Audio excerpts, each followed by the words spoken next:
Myself, Anil Paramato, lecturer in Inter Marwari College, Ranchi. Today we discuss the general properties of the transition elements. First, physical properties.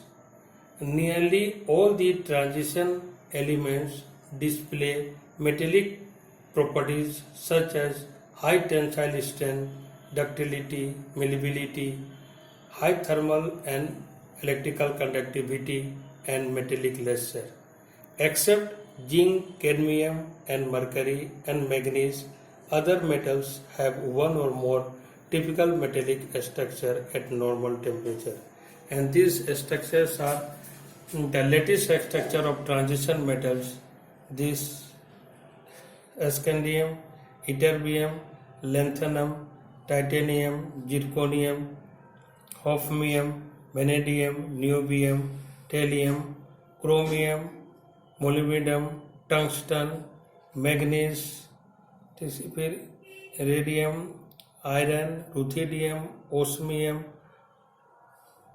Cobalt, iridium, nickel, platinum, copper, silver, copper, zinc, copper and Hg. Here the sums are hexagonal close packing, some BCC body setted cubic, and X, where X is the typical metal, and CCP cubic close packing. The transition metals, with the exception of zinc, cadmium and mercury, are very much harder and low volatility. Their melting and boiling points are high. The high melting point of these metals are attributed to involvement of greater number of electrons from n-1d in the addition to ns electrons in the interatomic metallic bonding. In any row, the melting point of these metals rises to maximum D5 except for anomalous behavior of manganese and Tc and fall regularly as the atomic number increases. They have high enthalpy of atomization. In general, greater the number of valence electron, stronger is the resulting bonding. Since enthalpy of atomization is an important factor in the determining the standard electrode potential of a metal, and metals with very high enthalpy of atomization, that is very high boiling point, tends to be noble in their reactions. Another generalization that may be drawn that metals of the second and third series have greater enthalpies of the atomization than the corresponding elements of first series. This is an important factor in accounting for the occurrence of much frequent metal-metal bonding in compounds of heavy transition metals. Now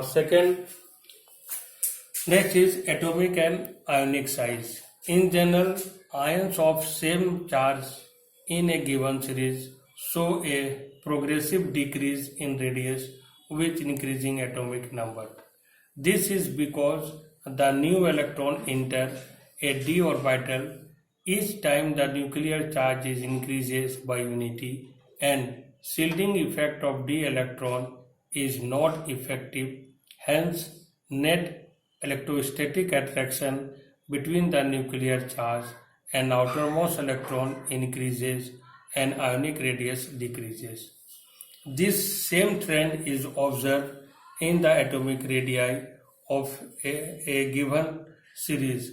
However, the variation within a series is quite small. Elements of 4D series have larger size than 3D, but size of 4D and 5D element is nearly same in a group. This is due to poor shielding of 4f electrons. The filling of 4f before 5d orbitals, resulting in regular decrease in atomic radii called lengthenite contraction, which essentially compensates for the expected decrease in atomic size with the increasing atomic number. The net result of the lengthenite contraction is that 4d and 5d series exhibit similar radii and have very similar physical and chemical properties, much more than the expected on the usual family relationship. Density. The decrease in metallic radius coupled with increase in mass results in a general increase in density of these elements.